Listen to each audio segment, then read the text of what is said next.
This guy gets bullied by the school tough on his very first day, but he happens to be wearing a suit that day. So he gets a brilliant idea, walks right up to the front and writes his name on the board. All the students think Frank is their substitute teacher, and he gets that bully completely under control. He even smoothly tricks the real substitute into leaving. By the time the school catches on, he's already been teaching French for a whole week, and he even held a parent-teacher conference. But this amazing con artistry? It's pure natural talent. On his 16th birthday, his father gives Frank a very special gift, a bank account with a checkbook. From that moment on, his life becomes inseparable from those checks. Soon after, Frank's parents get divorced. Unable to accept his parents' split, Frank uses his father's checks to buy a train ticket to New York, and leaves home for good. He survives on the road using worthless checks. Getting kicked out of hotels in the middle of the night becomes routine, so he starts getting creative. He carefully scrapes the birth year off his ID with a knife, ages himself up by 10 years, and changes his name too. The next day he tries to cash a bad check at the bank, but the teller refuses his out-of-state check. He hits up several banks and fails every time.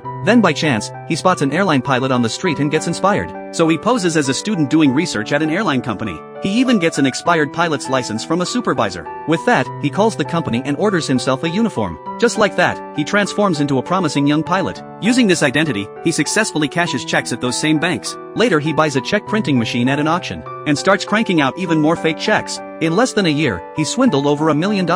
Finally, the FBI takes notice. Soon the FBI has tracked down his location, but Detective Carl doesn't know what he looks like. When Detective Carl bursts in, Frank calmly walks out of the bathroom, cool as a cucumber, explaining all the counterfeiting tools. Everything about his behavior sends Carl one clear message: he's also a cop. Carl demands to see his badge. Frank hands over his wallet. Just as Carl's about to open it, Frank points toward the window, claiming that's his partner with the arrested suspect. Just like that, Carl's suspicions disappear, and Frank walks out with the so-called evidence, bold as brass, escaping yet again. By the time Carl discovers the wallet is full of fake logos, Frank is long gone. 6 months later, fake checks are flooding overseas markets. These checks are virtually identical to the real thing. So Carl takes the checks to the mint. The master craftsman says nationwide, besides them, almost nobody could pull this off so perfectly, but it would require a very rare printing press. They have one, the rest are all in France. This gives Carl the breakthrough he needs. Christmas Eve, 1967. Carl walks into a hidden printing facility. The place is already surrounded by police. With Carl's persuasion, Frank finally surrenders. But the moment he steps outside, French police push Carl aside